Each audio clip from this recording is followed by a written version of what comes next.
Good evening, everyone. I'm Anand Poti, the Honorary Secretary of the BSKB Association. We are a 95-year-old charitable trust in Mumbai. Our activities include a community center at Gyaan, a home for senior citizens at Nerul in Navi Mumbai. With over 5,000 members, we have been actively interacting for religious, cultural, and social causes. During these testing times, when we are unable to connect with our members and others due to the lockdown, we are bringing you a series of webinars with which we hope to cover many interesting topics. Today, we bring you a panel discussion on reimagining the post-pandemic organization with a power-packed panel. I'm proud to note that all the panelists are members of our organization. Before we introduce the panelists, let me introduce the moderator, Mr. Jagdish Acharya, CEO, Paints and Coatings Skill Council. He's an alumnus of IIM Kolkata with over 40 years in the paint industry, of which 25 years were in international markets of South Pacific, Australia, China, and East Asia, including as CEO of PPG Asian Paints. I request Mr. Jagdish Acharya to take over and introduce the panelists. Thank you very much, Anand. Good evening and namaste. Ellarigu nanna namaskaralu. Friends, I would like to welcome one and all to today's webinar, a discussion I'm looking forward to having with four very interesting people. Let me introduce them to you. Mr. Bhaskar Bhat, namaste, Mr. Bhaskar Bhat, is a well-known corporate leader. He retired last year after serving as managing director for Titan Company for 17 glorious years. Mr. Bhat is an IIM alumnus, graduate. He began his corporate journey in 1978, and after spending 5 years with Godrej Boys, has been with Tata's ever since. He's still associated with the Tata Group.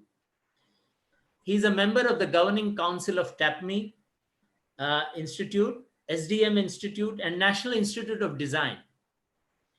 Sir, you have been conferred the Distinguished Alumnus Award both at IIT Madras and at IIM Ahmedabad.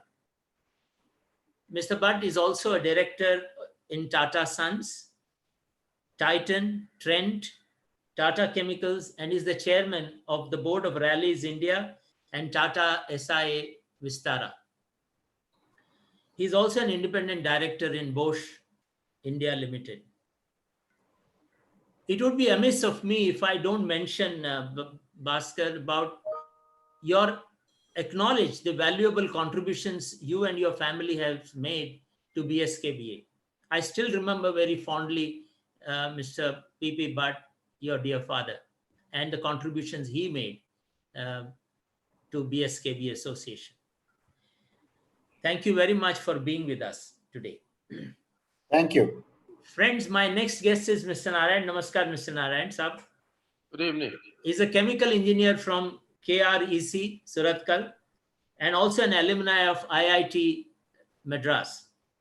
Mr. Narayan joined the Indian Petrochemical Corporations Limited, Baroda in 1973, and later worked as project engineer for polyester filament gyaan, project of Petrophils Cooperative Limited and Union Carbide, India. Mr. Narayan joined Reliance Industries in '79 and has been with them since then.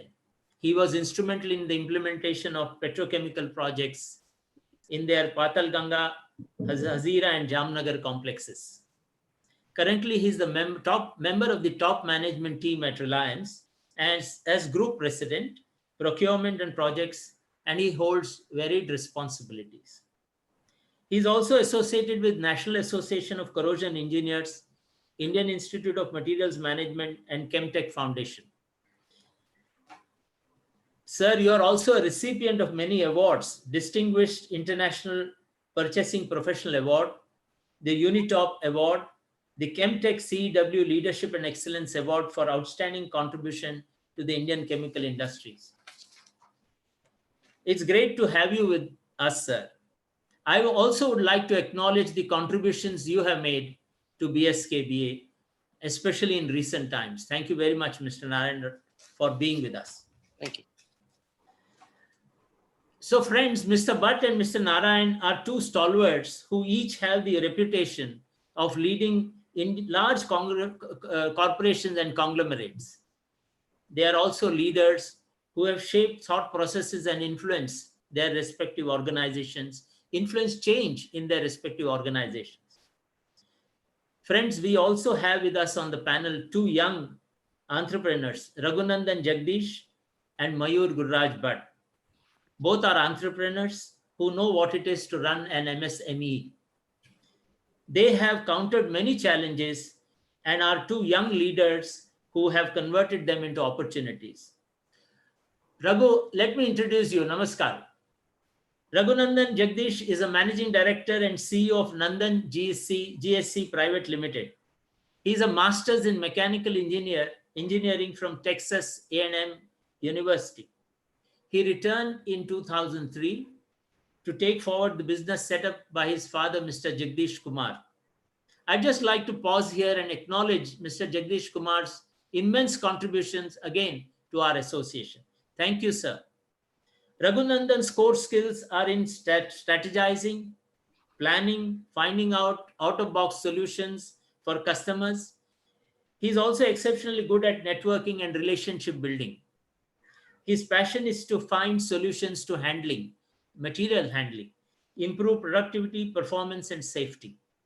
He's also exceptionally good at networking and relationship building. A strong believer of theory of constraints, I am sure he has a lot to offer today when we are faced with a plethora of constraints. Thank you, Raghu, for joining us. I was born in the year that Narayan sir joined Reliance. Okay, good. So they say your age is his experience. So Mr. Mayur Bhat has done his engineering in instrumentation and holds 2 management degrees, one from Mumbai University and the other from UK. Good evening, Mayur, and namaskar. Namaskar and good evening, everybody.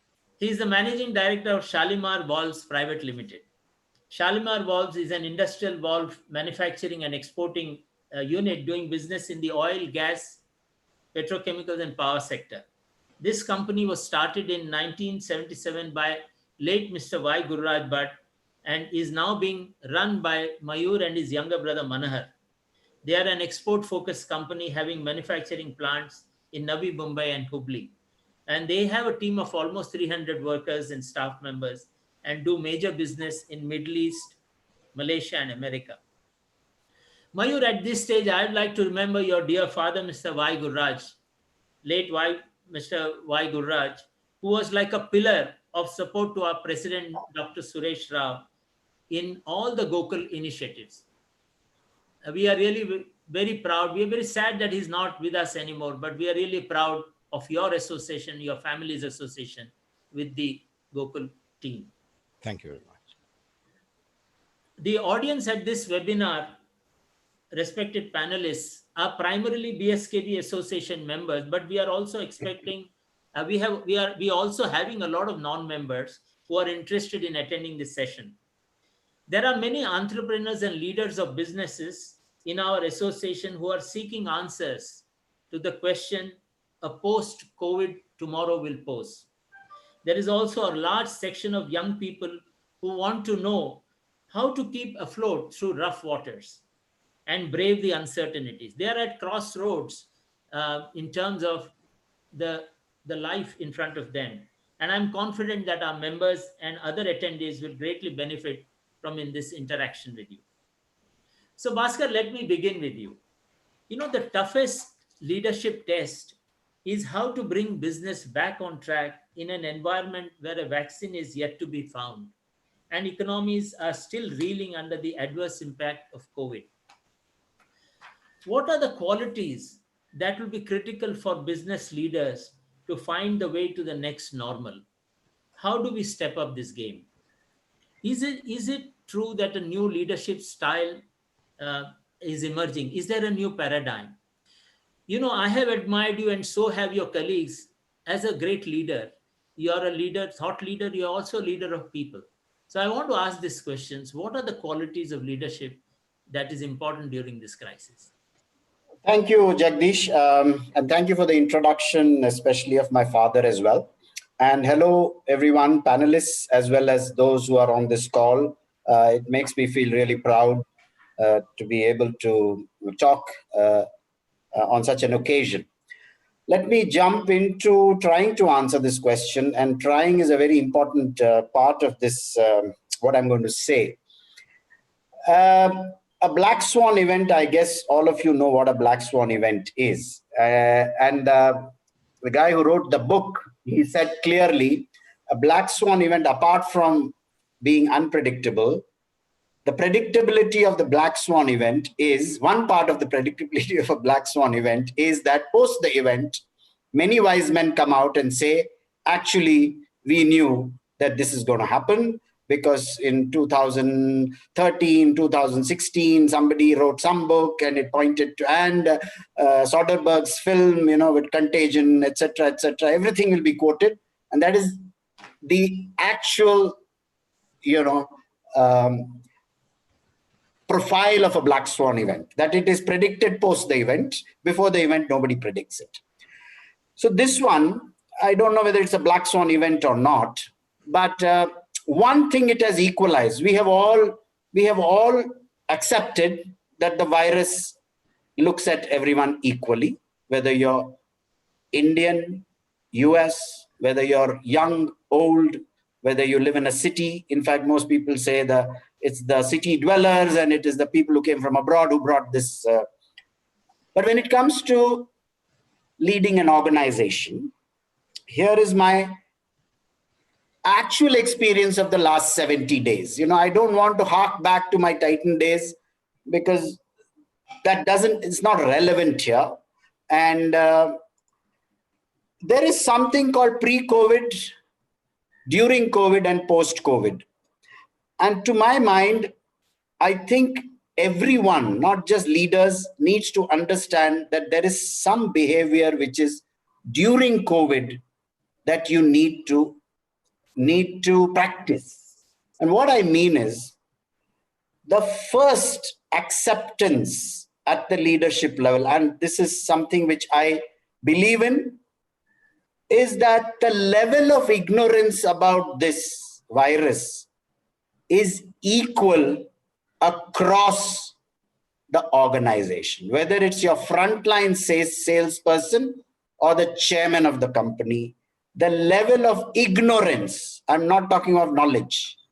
They are two different extremes of the same x-axis, You may have had huge amount of knowledge. You may have had all the research that Johns Hopkins has done or Mr. Guleria has told you, but the ignorance of what it will do, not to you personally, everything is high, and therefore every voice in the organization counts. So my successor once asked me, at Titan, he said, what should I do, Bhaskar, on the 22nd, I think 21st of March, some time like that. Should we close the stores? Because year end is another 7 days away. And I remember both of us talking and said, look, let's do what we used to do in Titan all the time. You are not wiser, I'm not wiser. Just ask the people in the front line, in the stores, how they feel about coming to work. If they are fearful of coming to work, imagine sitting in a store and fearing that next customer who walks in is going to bring the virus and, sparkle me with the virus or sprinkle me with the virus.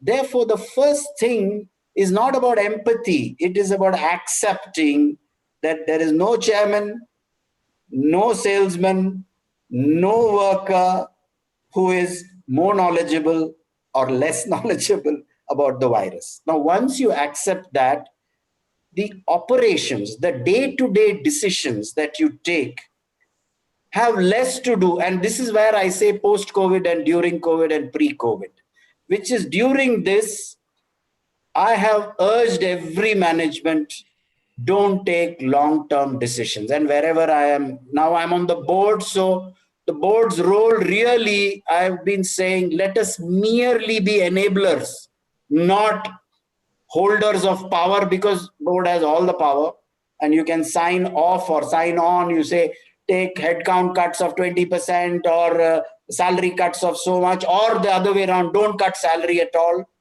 So we have postponed every decision, saying, till we know, let us not decide on anything which has to do with long term, because you will be locking in this company or its fortunes without knowledge.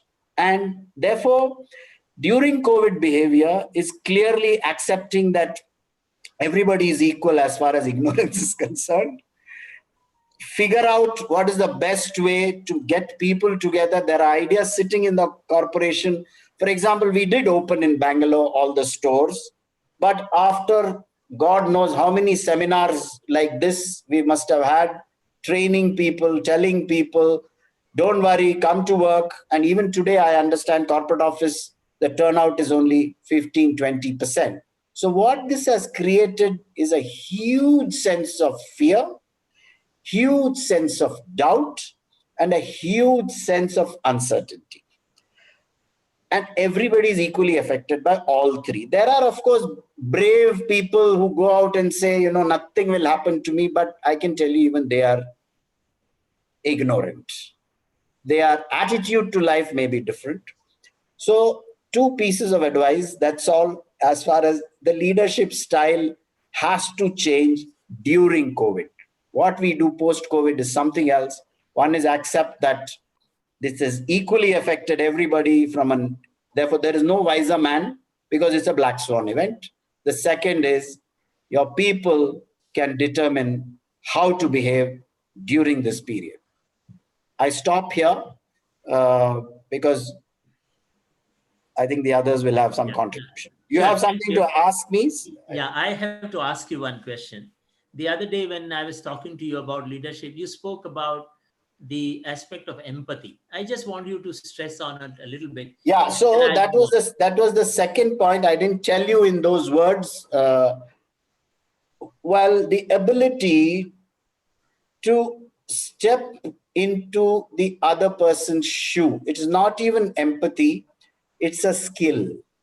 Empathy is a very soft word. It is, almost talks of kindness and so on. And I believe this even in negotiation. In negotiations, you think you're in conflicting situations. And let's say you're talking about a 10 crore contract or a cost of 10 crores, and the other guy thinks he should get 10 crores from you and you think you should pay him only 1 crore, let us say. Everybody thinks that the midpoint is the right point to achieve. But actually, the objectives of each of those negotiators are different. Their personal objectives are different. And therefore, even in this situation, your ability to put yourself in the other person's shoe, and many shoes in a large organization, will be a huge skill, because only then you can appreciate, as you said, empathize what needs to be done during COVID. So I strongly advocate this. It can be done systemically. Everybody is not habituated to be able to put himself in the other person's shoe, because it needs not just skill, it needs perhaps a worldview, a certain, they call it humility, but I don't call it humility. It can be practiced, that it is for in the interest of the organization that you're doing it, basically through listening, two-way communication, figuring out from that listening what exactly that person meant. That is the way to put yourself in the other person's shoe. Thank you very much, Bhaskar. I'll come back to you a little later with some more questions. I want to ask Mr. Narayan about organizations of the post-COVID scenario. The organizations of the future is taking shape in the moves that companies are making now. It is said that the worst of times brings out the best in people. And I think it is so about organizations. It's true about organizations too. What are the changes happening? What does rethinking the business model mean? How do we rebuild operations, from manufacturing, supply chain to demand creation center? And you are in the thick of all this. What is your view on Is this crisis a chance for a change, or is it a danger that is hovering around us? Thank you, Mr. Acharya. One of the messages that we have got from the COVID is it is treating, as Mr. Bhat said, it's treating everyone equally, whether it is a big corporation or a small company. And, talking about my own company, we have seen other downstream users of our product, they've all shut down. Naturally, the effect on our company is equally bad and is as good as shutting down our operations. So, in such a situation, when you think about it, because we have seen the best of the times as a big corporation, and we were thriving, and our financials are extremely good quarter by quarter. We were posting extremely good revenues and profit, etc. And when this happened, one message is very clear: no big corporation, however big they are, is having a guaranteed immunity against going bust. That's one message. You have to be extremely careful. So it is a question, and unfortunately, this event that has taken place, and the impact it's not a short-lived impact. Normally, whenever any such disaster situations happen, we have seen a short-lived uncertainty or short-lived adversity. Like we've experienced this in 2008 when the economic meltdown happened, and it lasted for a couple of years, the effect. But today, we still do not know when it is going to end, and nobody is able to predict absolutely accurately the impact of this COVID on the business. So it's currently, as we are going through COVID, it's a question of survival. And for businesses, for surviving a business, money is oxygen.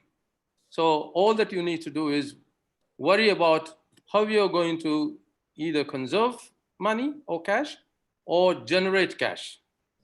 So with that specific reference, the first thing that we did in our company is wherever the big cash outgo goes, stop it. And that are typically the capital expenditures. When we are operating the plants, we are also having capital expenditure plans, and these are all big ticketed expenditures. The first thing we did was review all the capital expenditures, selected only those which are absolutely essential for reliability, ensuring reliability of the operation, and health, safety, environmental, fire related expenditures, from the standpoint of CapExes. The second point was actually to ensure that is, the capital expenditure review actually directed toward conserving money. Second is reduce the expenditure. Now, how do we reduce expenditure? Expenditure is towards operating cost and fixed costs. So we looked at the fixed cost element, and we saw the fixed cost element that related to mainly the staff costs, the labor costs, and the repairs and maintenance. And then operating cost is related to consumption of the raw materials and utilities, conversion costs, et cetera, et cetera. So as far as the fixed cost is concerned, we looked at it, and the first thing we did was to reduce the staff costs. We did not fire any people. As a policy, we did not want to, but our operations are dependent on third-party outsourced contractor labor. And just giving you, we are operating over 11 sites, but I'll give you one simple example of Jamnagar, where we used to have about 15,000 to 16,000 contract labor in the site every day working, apart from about 7,000 people of our own. So the first thing is we looked at it, called the contractors, and reduced the number of people from 16,000 to 8,000. And we are today operating the last 2 months. It is since 16th or 17th of March, because we took this action starting from 8th of March. And because we foresaw what was coming, what was what was being written on the wall. So we took that action and immediately called these contractors, rationalizing people, number of people required for maintaining the plants. And we have this ongoing routine maintenance as well as the shutdown jobs, etc. So we need to have this workforce. And the thing we did was reduce the manpower first. But secondly, our problem, actually, we probably would have been happy continuing with those 16,000, but per force, COVID forced us about the segregation, about the social distance, hygiene, etc. The logistics of maintaining that large workforce was a big challenge. So as a result, we had no option but to reduce the manpower if we wanted to keep the plants running and we wanted to keep the repairs and maintenance ongoing.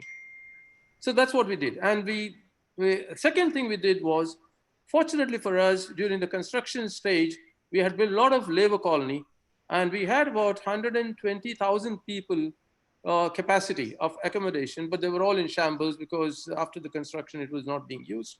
So we had to refurbish, and we put all these people into the labor colony. But the biggest challenge was actually having the segregation. So what we did was 3 islands we created. One is a labor colony within the site, and we have a township where we have 8,000 of our own people staying. And the third is the hotels and other places we hired to keep the people there. But we actually operated literally on an islanded mode, complete hotel, and we had dedicated transport. We were not allowing these people to be interacting with anybody. And so we did all this exercise.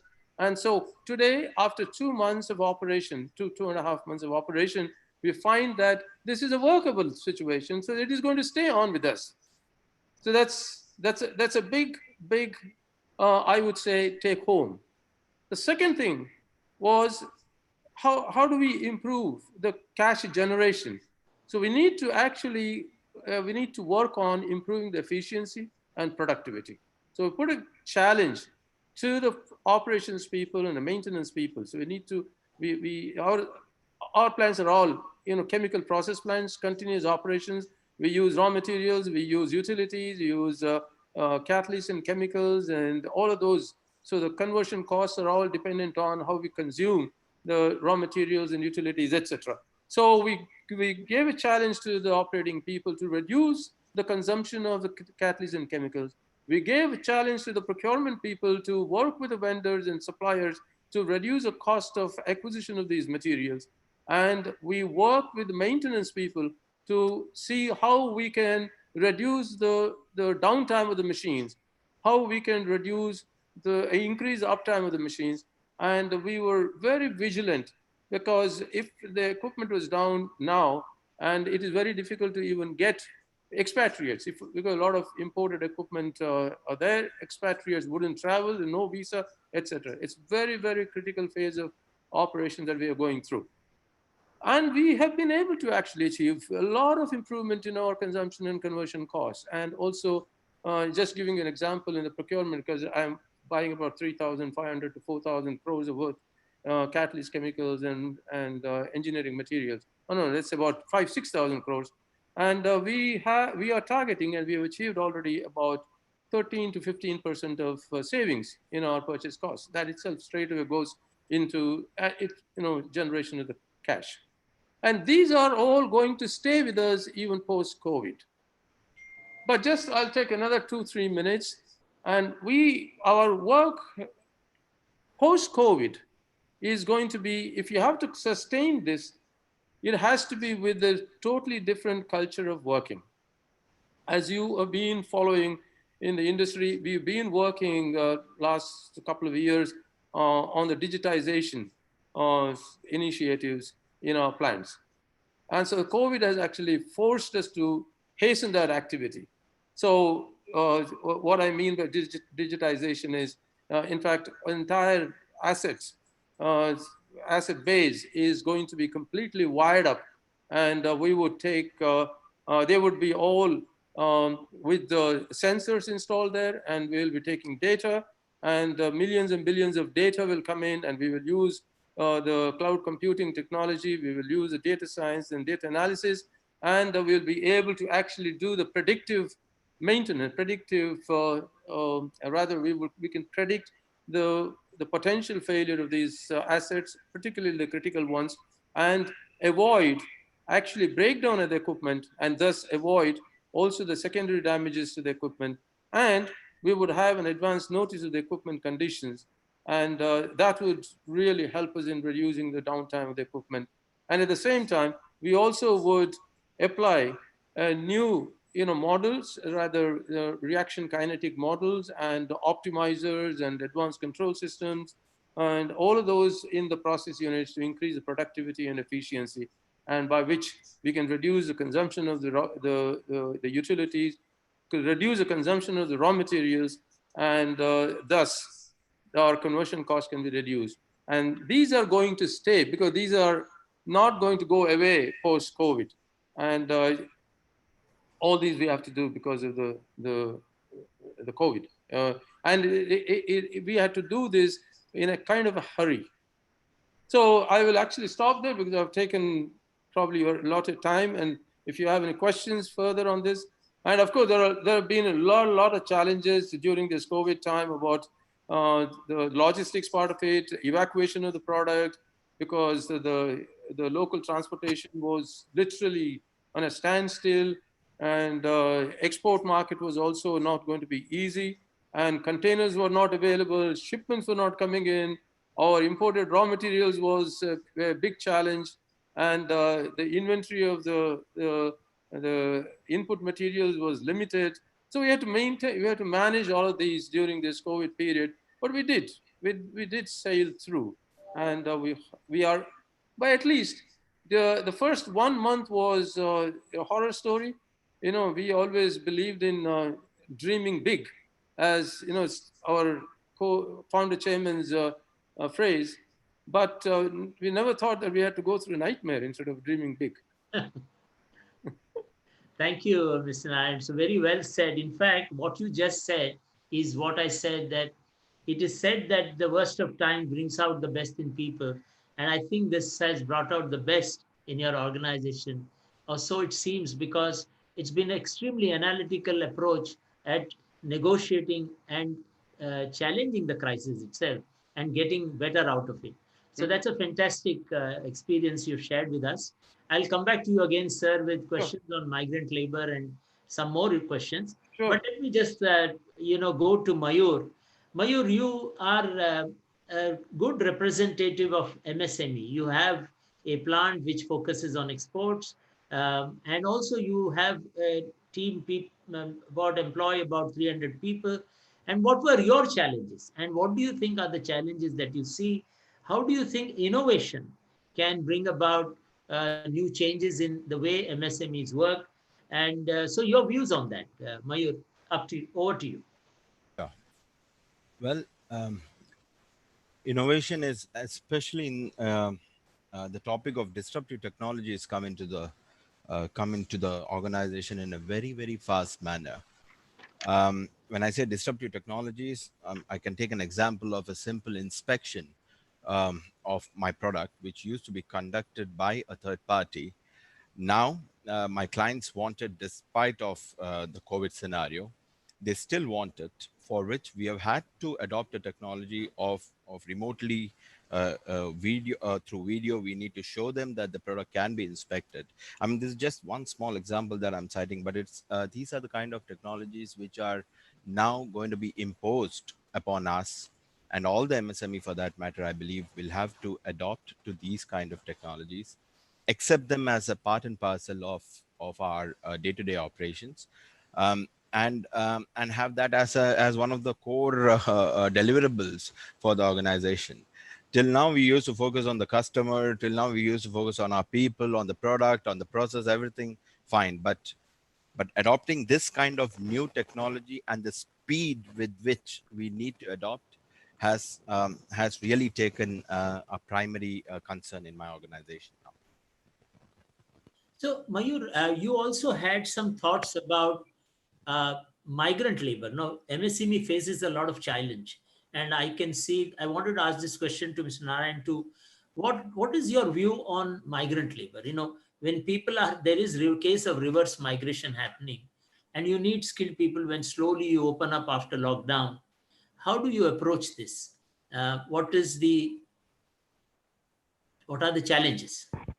I'd like to answer this in two parts, Mr. Acharya. One is, um, historically speaking, if you actually look at the months of April, May, almost I would say more than 60% of the laborers who were not from the local place would go to their respective houses. So there is a factor which needs to be considered over here when it comes to the total number of people who have actually gone back to their native places.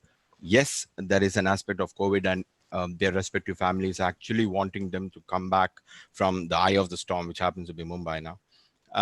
But having said that, whether they're going to come back, that comes under the purview of talent acquisition and talent retention now.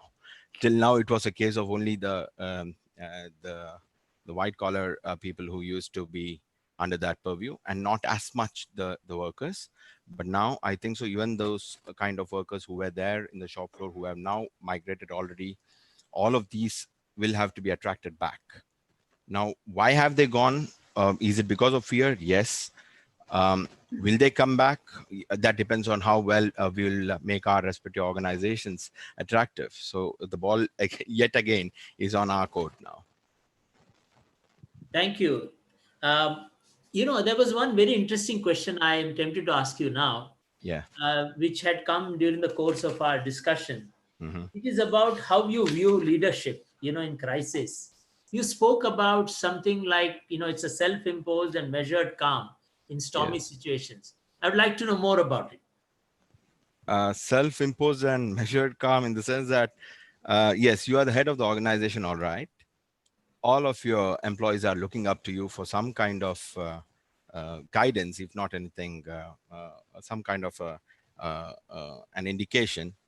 But then you are actually frightened of this entire situation. But that remains a fact. It has to be in the back burner. So half of your mind has to see to it that that's not going to affect you. The other half has to actually focus on people being instructed properly. Data has to be acquired from all those people, as rightly said by Mr. Bhaskar Bhat as well. So everyone is equal in this is a necessary consideration which has to come into play.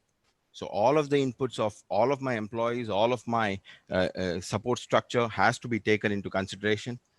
And in so doing, the calm that is compulsorily need to be portrayed has to be deliberately thought of and portrayed as well, because you cannot affordably show all your employees that you're actually frightened. Well, it's human to be frightened, I would say, but yes, data acquisition from all of the data points is now become almost a norm for anybody who's at the helm of the affairs.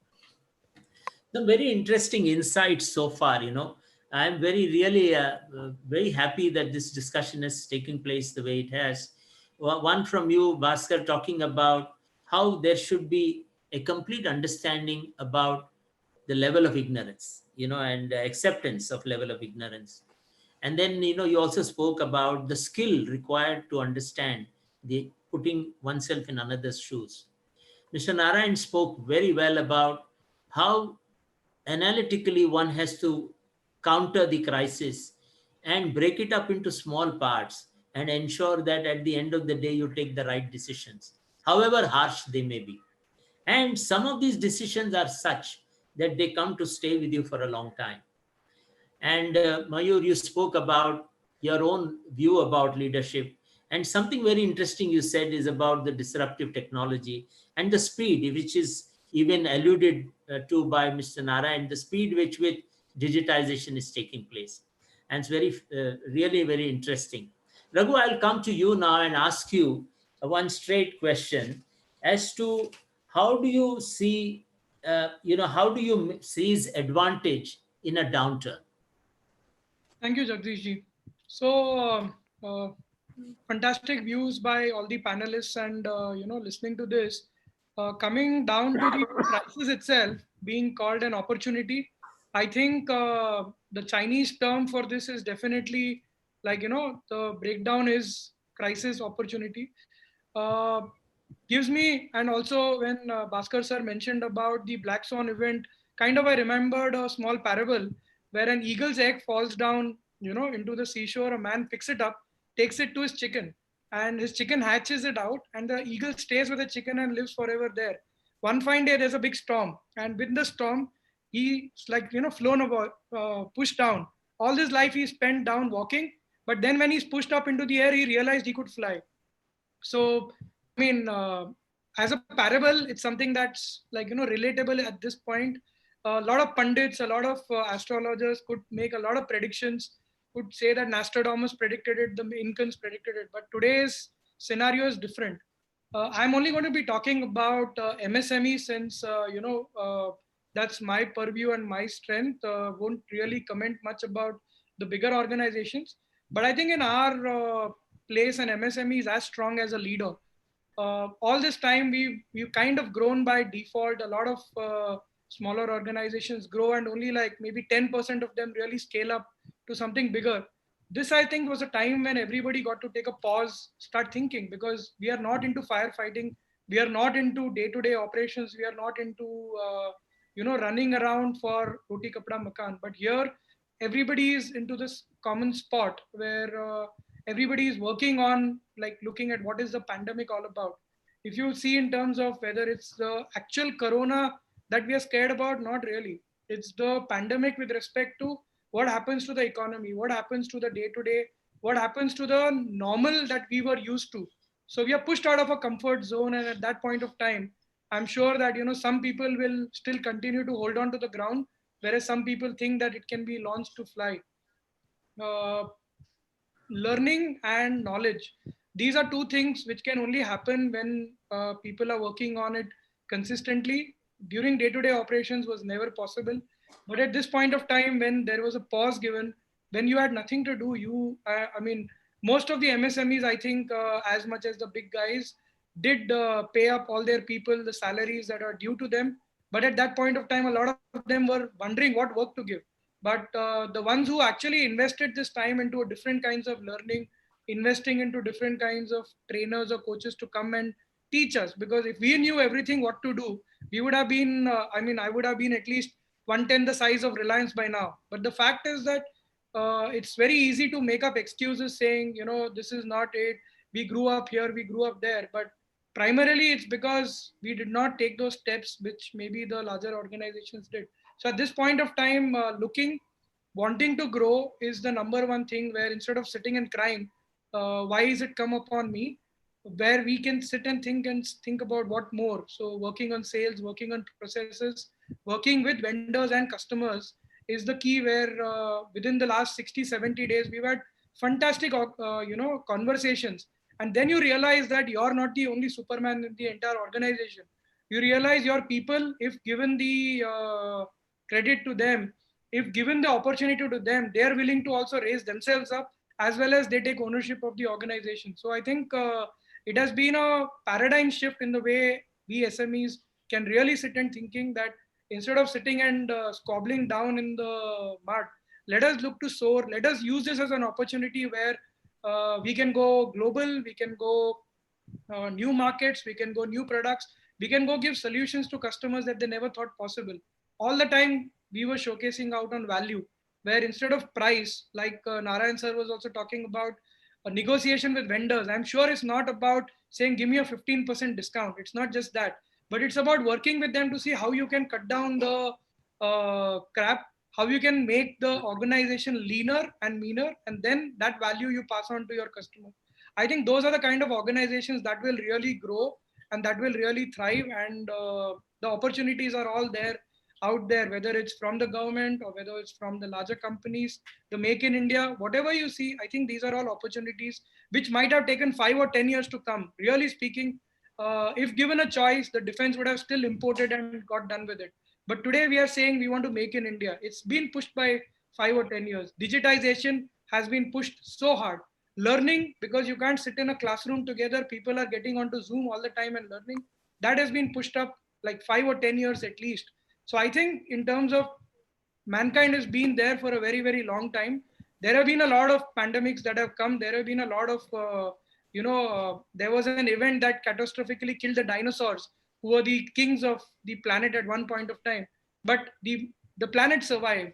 Humankind and mankind survived and evolved. I think even this way, if we survive, we go ahead and we can grow, look at opportunities and grow. And this doesn't remain only for the big boys, sir. Even we small guys can do it. That's the aspirational value there. Great, great. I like the energy that you bring to the table. So I'm going to ask you a very interesting question, I think. What is important, managing time or managing energies? So time can be bought, energy can't be bought. That's one of the rationale where you have multiple people, you can maybe technically look at it. But one smart guy, the energy that he brings on board is difficult. So energy at this point of time is very, very important to conserve, both in terms of manpower, in terms of resources, in terms of actual power and other energies that we are looking at. And once whoever harnesses those things correctly, it can go ahead. And I think the biggest energy is that of the mind. The boardroom is nothing. It's not about resources or anything else. It's about the thought that somebody puts into strategy and goes and executes it. Strategy can be done by consultants. Execution is done by winners. I think that's the difference. Fantastic. Thank you, Raghu. We can go on and on, but let me come to Bhaskar. I want to ask you, see, Bhaskar, in our communities, even within our BSKB or larger communities, there are a lot of young and youth, young people who are at crossroads today.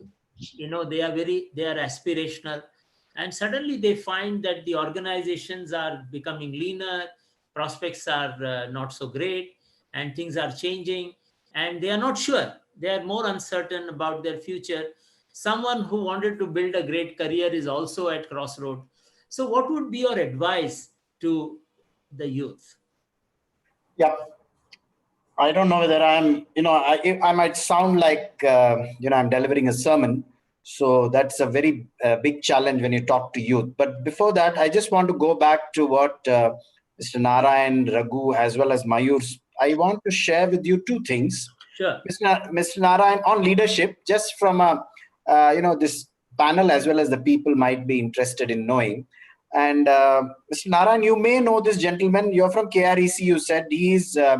He's also an MSME, and he's been a supplier to my company. His name is Narayan. He's based in, you know him? Yeah. Now, I'll just give you, I'll relate to you two aspects of leadership, and Mayur, I'll go back to what you said as well as data points and so on. So Narayana employs 700-800 people in one unit in Hosur, and we were talking, we are good friends, and he said 400 of the people from South Canara he sent back because they were able to go by bus, but he had 300 people from Orissa. And what he told me really made me, understand one more aspect of leadership. What he said was, I am going to keep these Odisha people in this plant. I'm going to give them place to stay. I'm going to feed them. I paid them the April salary.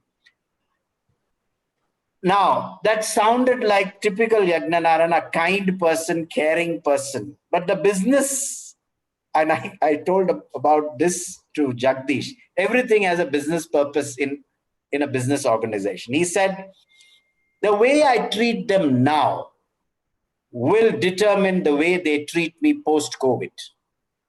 Therefore, I'm going to feed them, I'm going to look after them, and I'm going to take the risk of allowing them to go home.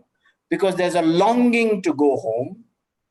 And if I do all this, I'm pretty sure they'll come back. So Mayur, it's just that one point. The second, I just want to share with you on this data point. And, we have been, I don't know, each one of you may have different views, but 90% of the time we are criticizing what government is doing. Every one of us has a view. The lockdown should be removed, lockdown should be no 5.0, no 4.0, open the malls or don't open the temples. It's going on and on and on. But I just want to give you one example of how the aviation ministry has dealt with this opening up. I must give full credit to them. They have been in touch with every one of us in these kinds of formats. asking, because they have accepted the fact that they don't know. That first bit, which is the ignorance bit, okay?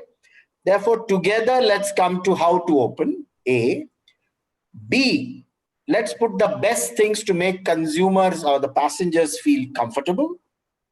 Therefore, the center has to deal with its own issues. It has to deal with the states. It has to deal with passengers. It has to deal with guys like us airlines who are waiting to start because we are in the red even before we start. And exceptional, engagement, if you ask me. And a message that I just sent to Jagdish was in that connection. So, talking to stakeholders and taking them along, including the stalwarts like Naresh Trehan, who are in these panels and telling us, look, you don't understand how this coronavirus will act. So I'm only sharing with you, even at the highest levels of bureaucracy, at the level of governance and government, it has dawned that this is something that you can deal with in a different way. So that was the second point about multiple data points and multiple stakeholders carrying them along with you. So coming back to your point about advice, my advice has never changed. I think the young are the future of this country. And there are, I'm sure, many parents as well watching this program. So let me start with one big, not idea, all of us accept this. I started working in 1978 and I retired in 2019. I have never ever been more grateful to a country called India than during these 40 years odd that I worked. I think we are living in a country which is fantastic, irrespective of who governs, whether it is the Congress or the BJP or whoever. I'm not talking about. We have progressed so much.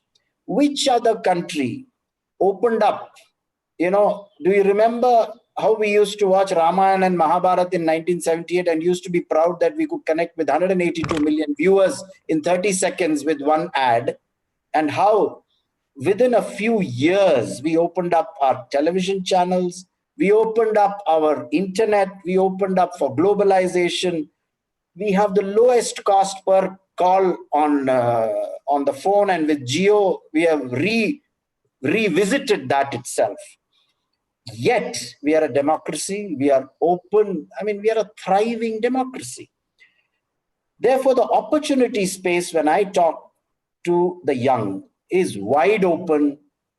In our own lifetimes, we have seen our lifestyles change perhaps 20 times. I used to live near the Gokul in Paradise building, and I know how it was and how I am today, and I'm eternally grateful. And gratefulness is not from an emotional response. I think the opportunity space in this country is enormous. Therefore, what should the young do? How should I behave? I think it's your own call, but that the future, even the coronavirus, I think, Raghu, you said it absolutely right. I see it as an opportunity. I'm just going to go to another meeting at 7:30, and it's a very different kind of meeting.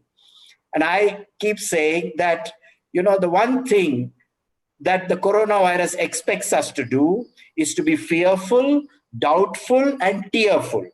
Okay. However, why don't you start being cheerful for a change? If you are cheerful and positive, I'm sure you'll confuse the hell out of that coronavirus, saying, despite all the damage that I'm creating, these guys seem to be smiling. Okay, now I'm not saying that is the physical way of getting rid of it, but our mind, the way you said, that remain positive, because opportunities, I can just tell you, that big corporations, I think Narayan will know, are waiting to come to India. I'm not saying in competition to China, etc. Let's forget all that. There are big corporations, and I get phone calls saying, will you put me in touch with this person, that person? I said, I'm not a middleman. Yeah, don't ask me to do any of that. You want to invest, you invest. And there are big opportunities. So don't let these 70 days or the next 70 days or the 6 months that it'll last bring the spirits down in you. It's going to be an opportunity space. But the parents, I want to go back to the parents. And I believe we belong to a generation, Mr. Narayan, maybe not Mayur and Raghunandan, certainly Jagdish, you and I. Our parents and I, when we passed out of college, we were looking for a good job in a good company. We were not entrepreneurs. So Godrej, if I joined, it was good, famous company, Asian Paints, I don't know, as good. It was a good job in a good company. So there were only two things on our mind. And I want to tell this to the young. Two things on our mind. One is to look after myself and look after my parents. It was an important, I wouldn't call it an overhang. It was an important aspect of life. My generation, and I'm sure Jagdish, you will agree with me, Mr. Narayan, I think we have cut that bond with our children, saying, you don't have to look after us, look after yourself. I think this generation should be happy that should I fail in my startup, should I not have a job, should I go hungry, I can always go back to my folks. They'll provide me with food, they'll provide me with a bed, and greatest, they'll provide me with the love and affection. That releases you of all the stress. They don't expect you, and I don't know whether I'm speaking on behalf of all the parents here. You will, of course, because of your attachment, love, affection, you will of course want to, but the parents have been successful in breaking that umbilical cord. The umbilical cord of affection will remain, but the umbilical cord of dependence has gone. Why do you think India is so successful in startups? I think this generation has freed the next generation. Go ahead, work your way through life, take risks. If you fail, we are always there. Okay? So my advice to you, stay the course, be patient, add on skills. I can go down to technical aspects. My son is doing his third post-graduation, just to tell you. I think he's wasting his time, but he feels he's not. He's doing data science in a college abroad. After doing physics, after doing MBA, well, you can add a whole lot of knowledge to yourself and a whole lot of skill during these days. As Raghu pointed out, read, get yourself more skilled. Don't lose patience. As Mayur said, stay the course, remain calm. Life is going to be much better and full of opportunity is all I can share with you today. That's really wonderful, Bhaskar. Very well said. And listening to you, anybody would feel motivated and said, look, let's do this. Don't be fearful, be doubtful, be tearful, but be at the end of the day cheerful. That was a good one. Thank you. Mr. Narayan, would you like to add something before I go and ask some more questions, one or two more questions to the panel? Would you like to add something to this advice to young businessmen, especially MSMEs? There are many MSMEs who are having a liquidity crunch, and many people are saying, why are the bigger organizations not looking after us? Can they not look after us a little bit, by giving us some discounts or giving us our payment? So what is your view in this? Because in our group, there are a lot of young people like that who are actually having to run a small business of their own, but their back is against the wall. Well, we are dealing with so many MSMEs. As a big corporation, we depend on them. And what we have found during this COVID is they're all affected. Affected not because we forced them to close, it is because authorities forced them to close. And so they closed down, they're not able to open it. But many of the cases, fortunately for us, our Jamnagar refinery comes under essential services. And so we could get a specific letter from the Ministry of Petroleum and Petrochemicals Department. And we gave that letter to the local authorities and got permission for these companies to open. And very reluctantly, the district commissioner and police commissioners, they gave the letters, and but they gave permits for only 20 or 25% to the staff to operate, with a lot of restriction of social distance and doctor and nurse in attendance, and many restrictions.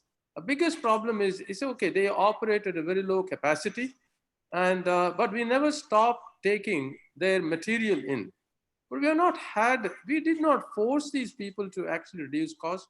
Most of these people have to actually pay a little more to the people who are coming to work during this COVID time, for simple reason, because initially the government gave a notification that nobody should be sacked. And those people who don't come home, because don't come to the office or don't come to the works, they have to be paid full. Now, the people who are coming into the factory, why should they take risk of coming into the factory? If they stayed home, they would get full salary. So there was resistance from these people to come to the works. And so naturally, all these people ended up paying more salary, premium salary. But I have also come across a few people. Their problem is, it came all of a sudden. They were caught unaware. As a result, their working capital was affected very badly. And I've even known people actually pledging their personal assets and taking some extra working capital from the banks, which would lend them money, and somehow staying above water. But fortunately for all these MSMEs, now at least they are opening up, and at least partially they are able to operate. And big companies such as this you just mentioned, it is not not that companies give financial assistance or something, but it is a question of off-taking the material, making sure that our operations also continue without any shutdown or interruption. And that is how these small businesses can continue to operate. And that's the best we can do. We can intervene, we can get permissions, and we can get them permissions to operate and move the material. Another big challenge that we found for these MSMEs also, they made the material, but they couldn't move it out because of the logistics problem. The highways were closed, no drivers were coming in. Most of the drivers were migrant labor, and they just had vanished away. So the trucks are there, but no drivers. So these are some of the problems. And then there was the issue of road transport was blocked by the government, and then they opened it up. Then they opened it up only for essential goods. Then they opened it up for non-essential goods. Then the state government started problems because border crossing, one state was objecting to the trucks coming from the other state, and they were thinking they were bringing in all virus in. So this was a challenge, and we had to really manage. And I've also heard of the people, all these police and the authorities, they took bad advantage of the situation. And they were, in fact, some of these MSMEs were being harassed also. Unfortunate thing, but I do not know, the big corporation you mentioned, why can't you come and help? Well, what way? It's a very, very tricky thing. But the only way we can help is taking the material, continue with the business, keep our operations on, and we don't shut down. We had this challenge of moving the material out. Just imagine, local customers were all closed because of the authorities closing their operations. They did not come under essential services. So we had to be innovative. We had to move the material out of the country, export at a cost, net back, if you take the freight cost, etc., and then locally supplying with an arbitrage of custom duty. Then if you have to sell outside, the custom duty arbitrage is lost. In addition to that, you pay for the freight. And more so, we had a problem of getting containers because the shipments from China was stopped. Stop means less import into the country. There were less exports out of the country. So we had to even bring 2 ships full of empty containers. And whenever any ship was coming in, we had to actually put empty containers into that, even though we did not have cargo in that, just to make sure that the containers were available for us to export our product out. So these are all the challenges.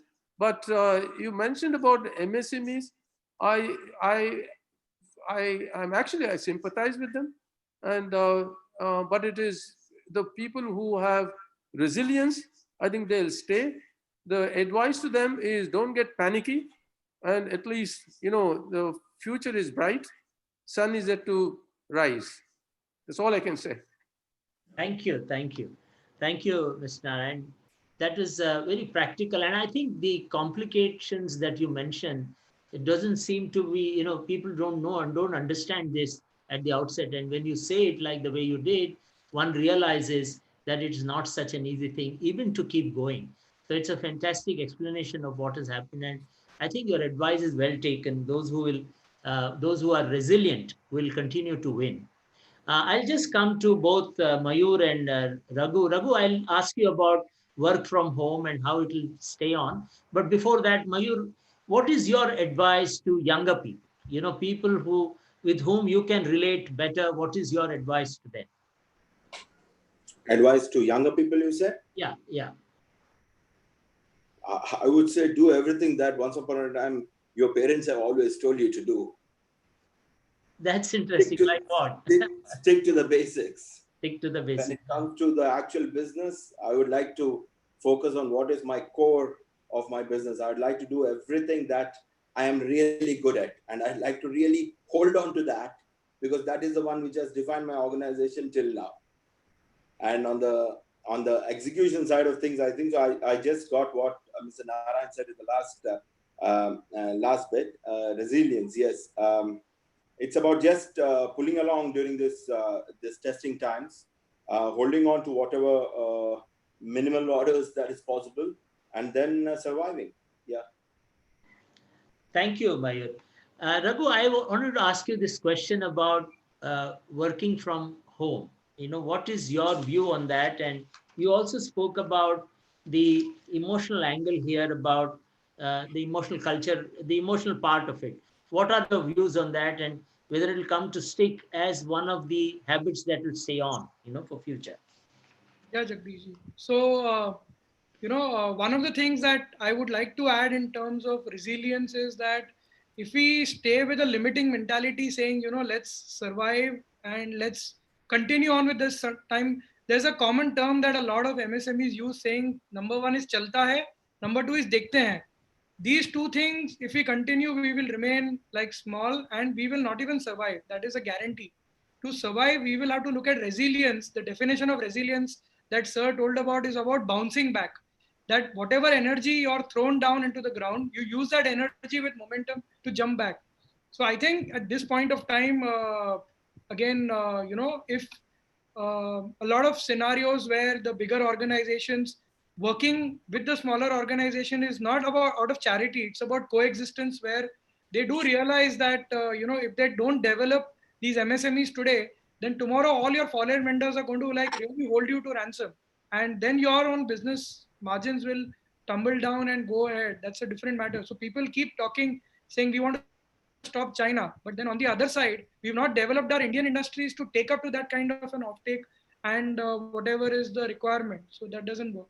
So just to add on to that one part, on the bit of changing way of working, I think, cloud computing, cloud working and stuff has been going on since a very long time. Like when we invested into the cloud 5 years ago, people laughed at me. They said, "Arey, what about security? Why are you simply doing this? Just put in a fantastic server and get done." But we had actually moved to cloud. Today, when this work from home situation happened, we didn't really struggle because everything was on the cloud. Our ERP is on the cloud, our data is on the cloud, my photos, videos, everything is on the cloud, and we were able to just work like this. A lot of people now start thinking, saying, if this is a scenario of work from home, will it actually convert to a situation where half the company stays up in the office and works, and half the company stays at home and works? I think currently, at least, it'll take a little time. All these larger organizations who are actually talking about are looking at it from the mentality saying, we want to conserve on the workspaces. Instead of 10 floors, we will now lease out only 6 floors. if we let those people work from home. And trust me, tomorrow you will have cases where productivity of those individuals will be challenged by HR.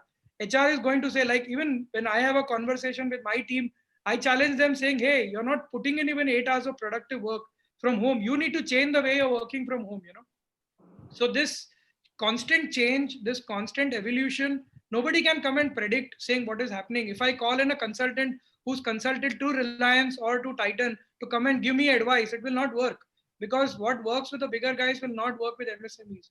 So the evolution that happens, we need to work hand in hand and create new strategies as we keep going. So resilience is the number one aspect in which we need to work. And technology, if we don't invest into technology, because technology is always seen as an investment and not an expense.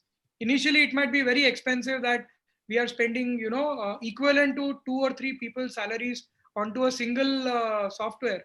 But today, because of the cloud, those costs are coming down dramatically. And judiciously, if you start taking, SAP is not the only ERP. There are other ERPs that are more geared towards, SMEs. So if an SME works with taking a small pilot, seeing if it works and goes ahead, it works. And again, in this, the leader, because in our organizations, the hierarchy is not very deep. It's quite, wide. A lot of reporting comes down to us as owners or business owners. So at that point of time, if we don't elevate ourselves, we will really, really suffer. So you mentioned the word positivity multiple times when you're talking to me. That positivity doesn't come because I'm sleeping and some dream comes down to me. It's a very hard work to make sure you're positive by talking to positive people, by taking up positive things. Like I used this pandemic to actually complete one of the courses at Stanford. It was on my bucket list for a very long time, but I actually completed it out, and it was such a fulfilling experience. But I wouldn't have had the time in normal terms to do it up. We worked on creating leaders within the organization. So rather than just talking about a supervisor or a manager, I'm actually using the word leader with people within me. The ownership that they show is fantastic, and that gives me more strength. They are my pillars of strength on which I'm banking on. I'm willing to grow, and they're willing to grow along with me. So, and when you talk about migrant laborers or not, at least in our organization, we've not had really a struggle, because in fact, when the companies opened, we had to draw lots to see who will come to office, because everybody wanted to come. Then we said, no, we only have permission for so many people. Let's, rationalize and work on it. You work from home, you work in turn.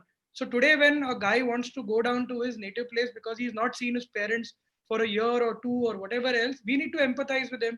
We need to explain and understand, saying he's got to go, yes, but if he gets stuck there, it could be a problem for him, because what will he do out there? If his livelihood is out in Bombay, he's got to think about going and coming back. So a lot of them went with an open mind. Their communications are open. And today we actually hold town halls on using technology on the phone, where I talk to like 100 people at a time. Maybe even during assemblies, it would have been difficult to gather so many people.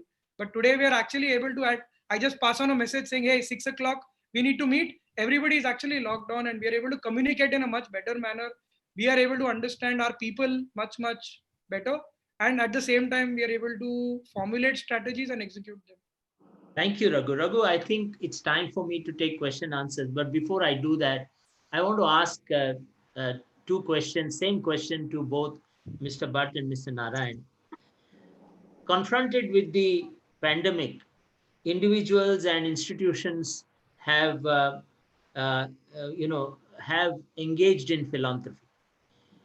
Is this a transformative moment for philanthropy? Something that's very close to my heart, and I thought I should ask. Bhaskar, what do you feel about, will this become a good point which will stay on? Because I know a lot of people have suffered, but a lot more have also come out and done some, philanthropic work. I could see a lot of good examples of fantastic service and, in this area. What is your view on this, and will this come to stay as a moment in our lives? I think it's a very long debate, and I have very, very strong views on this, and which I'll share. My personal views and the organizational need, if they are convergent on this subject, they may not be. They ought to be convergent. So let me start with, see, we are all, when we are in business, I think the business of business is business. Okay.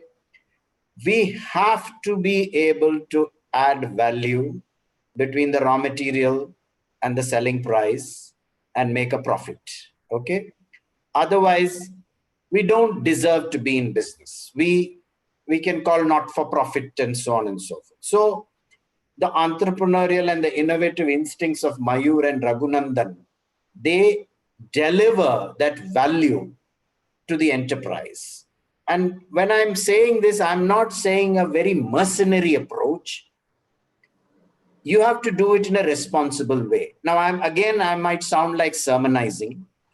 The consciousness that has risen in the last few years is that a business entity is like a citizen of the nation or the world. Okay. You cannot destroy the planet. You have to be responsible within the community that you are operating, a responsible citizen. Okay. Versus a philanthropic act, which is when you have made your profit, how much you give away to society doesn't have to be determined, doesn't have to be deterministic. It entirely depends on you. But when you're making that profit, are you behaving responsibly? Is something that customers are giving credit to you or taking it away from you? I'll give you an example, and that, because these examples are the way to understand a subject like this. We have in Titan, we had 1,600 stores across the country. We have all the jewelry stores and the watch stores. We can, talk about the Tata Group and how responsible we are doing a lot of community work. But in the location where the store is sitting, if that store behaves irresponsibly, for example, allowing parking on the pavement in front of the store. I'm just giving you an example. The customer is inconvenienced, So my point is, responsible behavior by corporations is when they run the business. Sharing with society or philanthropy is post making that profit. You may choose not to share any of it, and I have no problem with that. But somewhere along the line in the beginning of the COVID, there was this pressure on companies to, cooperate and pay, okay, to the fund. Yes, you can do it. In the Tata Group, we have found a beautiful solution, which is Tata Trusts are entirely serving society, entirely, and they own 67% of Tata Sons. The companies within Tata Sons are entirely left on their own to do what they do, making profit. Tata Steel, one of the greatest companies, at least to me in India, which has consistently invested in the community in which it has operated. And in Jamnagar, for example, Reliance, having a township, for example, and creating an ecosystem around that must be the kind of investment, but it is all aligned to your business. It is all aligned to your business, and coexistence with society adds value to their business. So finally, I come back to the same thing. The business of business is business. You have to add value. Philanthropy is separated from business, according to me. If you can create an ideal structure, it is the owners or the shareholders who then determine, from the profit that I make, I will give away. See, philanthropy is giving away. Whereas corporate citizenship is working with the community and adding value to community, even as you add value to yourself, behaving like a responsible citizen rather than a charitable institution. It's very interesting. I think the point I take from here is it's not how you spend, but it's also how you have earned it. And I think that's a very important point. Coming to the shared value, Mr. Narayan, I would like to understand, Reliance does a lot of work in terms of stakeholder, doing materially something good for the stakeholder. And I think it is in the concept of shared value. What are your thoughts on it? For example, Bhaskar alluded to the Jamnagar complex, or is there any other such examples? And has COVID made any difference in the approach to philanthropy? First of all, I'll not take much time because you're running out of time. Basically, COVID has been an instance which has actually prompted our people to take some philanthropic steps. But going away from there, otherwise also the Reliance has been philanthropic. It's, organizationally, they started this foundation in 2010.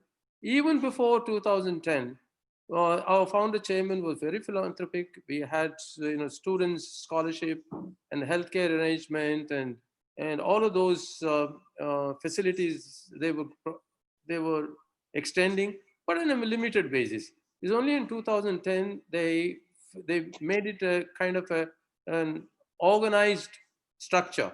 Now, COVID action is not a reactionary action, because we are particularly concentrating or focusing on healthcare, education, and particularly where there is a disaster, natural disasters such as floods and other things.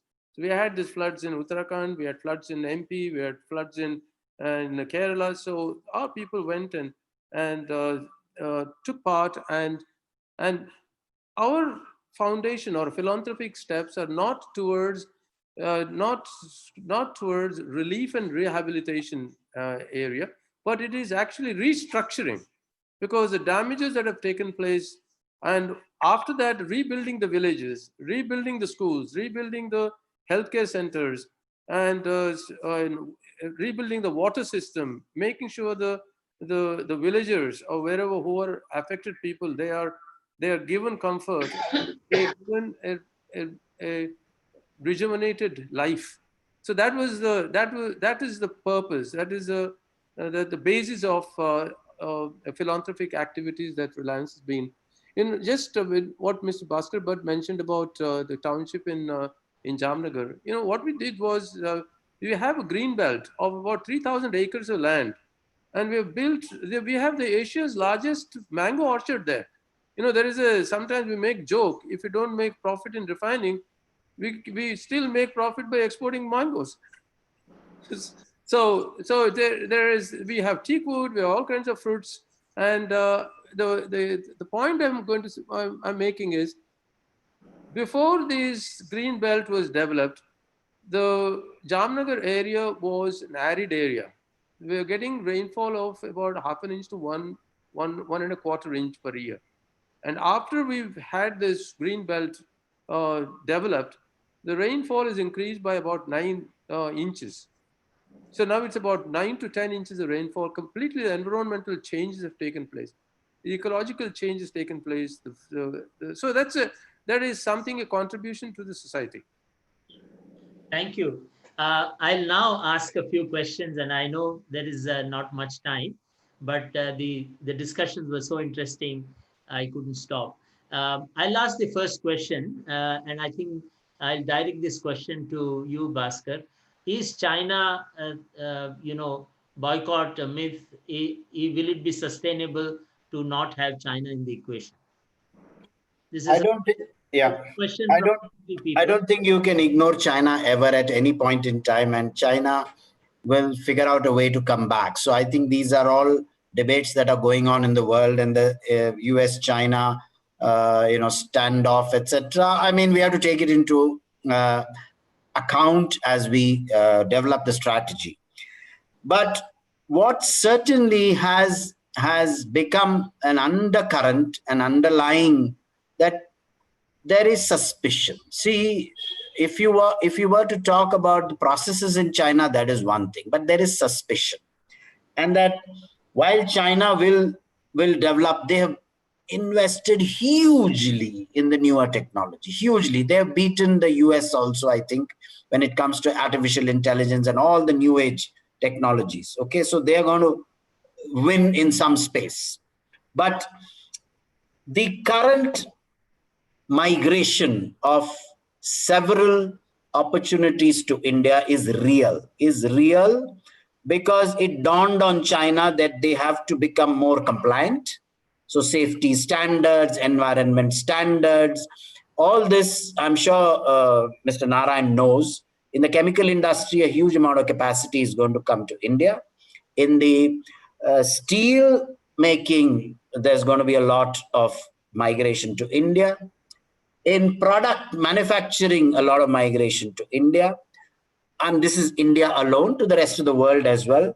And China will move up the value ladder, I think, when it comes to technology. They are investing hugely. But ignoring China would be, you'd be living in a fool's paradise. It may be next 6 months, 1 year, but China surely will come back. We worked with China for 30 years with Chinese vendors, and I know they yeah, sorry, Raghu, you had something. No. This is watching too much of TV news. I think habit has come up saying, after you continue, after you finish. I finished. I mean, I'm saying don't ignore China. It's a big opportunity. All right. Build your business. I think we are not as efficient as the Chinese. And I'm not only talking about labor costs. Generally, we think they are subsidizing their industries. All that is true, but they're still very, very smart. I would like to add one point here.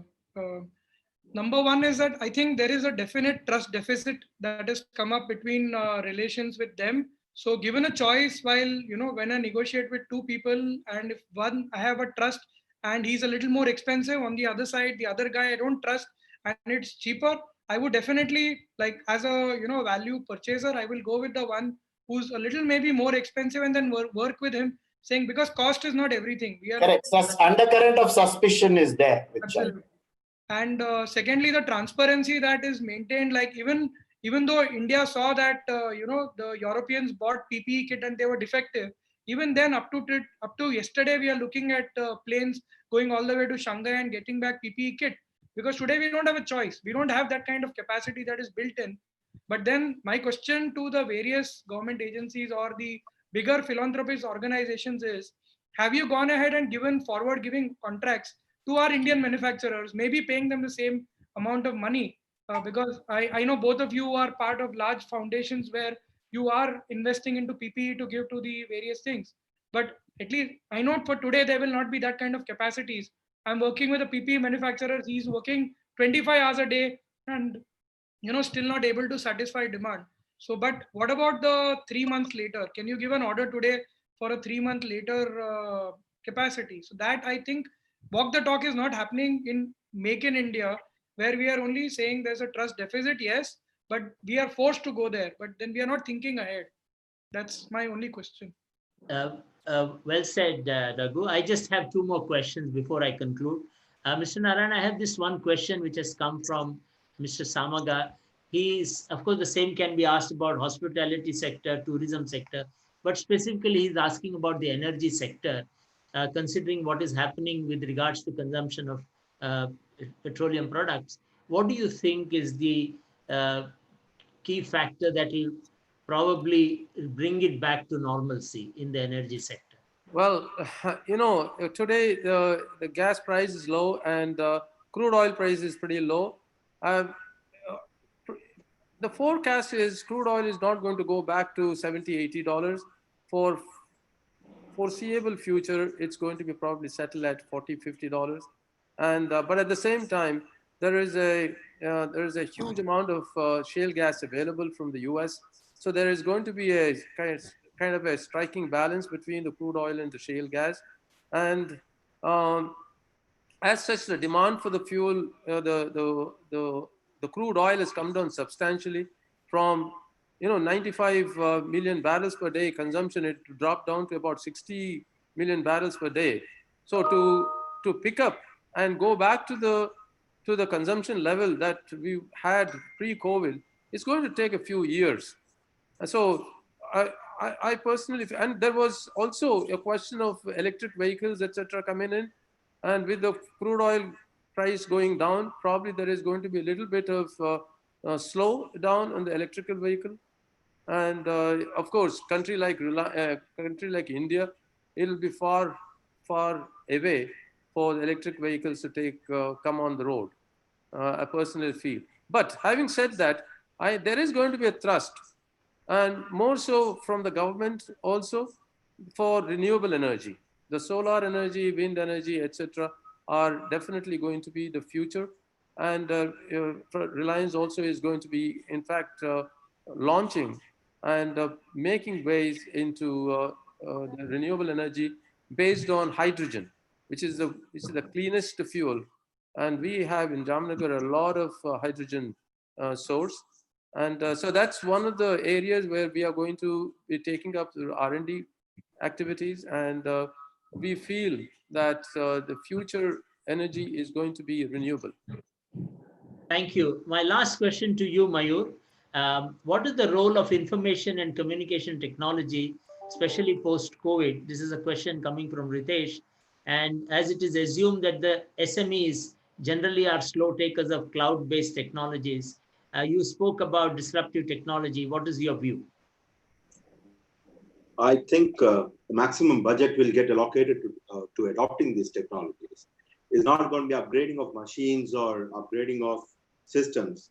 The first thing that needs to be done is to invest in this kind of technologies, which assist in replacing our old systems. And the rate at which we need to do it is now accelerated multiple times. So the immediate next step is to see to it that there is an upgradement of every aspect of information and communications technology in I think all MSMEs. Thank you, Mayur. Let me first thank from my behalf, and then I'll hand it over to our beloved president. Bhaskar, thank you very much for joining us today. I know you were busy and you were called on for some calls. Despite that, you gave us your time. Thank you very much. And Mr. Narayan, I really appreciate your giving us the time and some very good suggestions to even MSMEs, some very good aspects how to build an organization, how to make an organization succeed. Raghu, you were as usual positive and very energetic. I'm getting some positive waves from you already, and I hope the young and the youth also get that from you from these discussions. And Mayur, you have been an excellent, representative of MSMEs with a lot of positive thought, and your aspect about how a leader should perform is also come through very well. Thank you very much, the panel. You spoke about the leadership in crisis. You spoke about rebuilding an organization. You spoke about philanthropy. And you also spoke about how to be ready for the future. Thank you very much. I'll hand it over to Dr. Suresh Rao. Hello, can you hear? Yes. I must thank you, all our panelists, for an excellent panel discussion and an inspiration to all the youngsters as well as the senior people who are glued to the seat since last 1.5 hours. As a doctor, I'd like to assure all the youth panelists, because you're going to be the next key person. Our job is slowly getting over in another few weeks or so as a COVID warrior. But I must assure you that biggest culprit is the media in the last 3 months, unnecessarily creating panic and suspicion in every people's mind. And half of the job has been spoiled because people are scared. The fear, even in the healthcare workers, are not ready to work.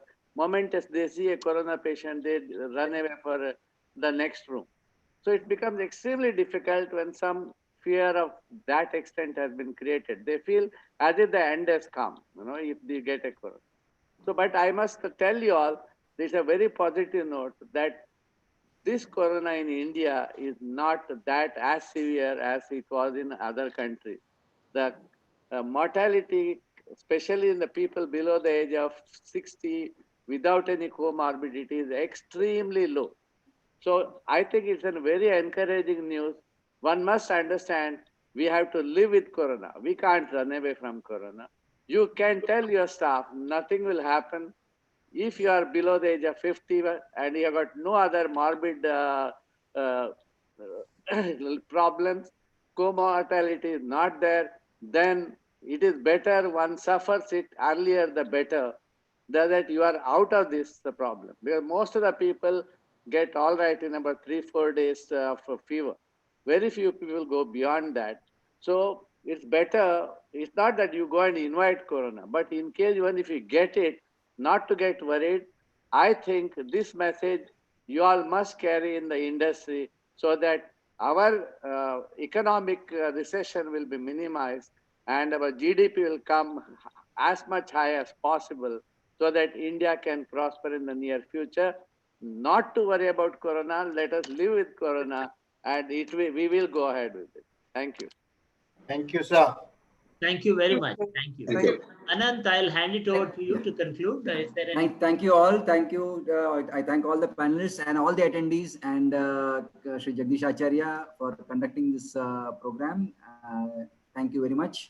Anant, we can answer a few questions, but I'm sure we will take them on board and answer them. Yes. The question answers we'll try to post it in the comments on the YouTube channel, and we will try to send it out to all the registered persons. Hope to see you all, and we look forward to you joining us for the next webinar. We will surely be sending out invites to all of you. Thank you, Shri B. Narayan, Shri Bhaskar Bhat, Raghu, and Mayur. Thank you all. Thank you very much. Thank you very much. Thank you. Thank you, Mayur. Thank you, Raghu. Thank you, Narayan. And thank you, Jagdish. Thank you, Doctor. Thank you all. Thank you, sir. I'm in a very, very comfortable city called Bangalore. I can now walk out and, till 9 p.m., no curfew. I can take my car. I'm sure you envy me. Okay. Thank you. Bye. Okay.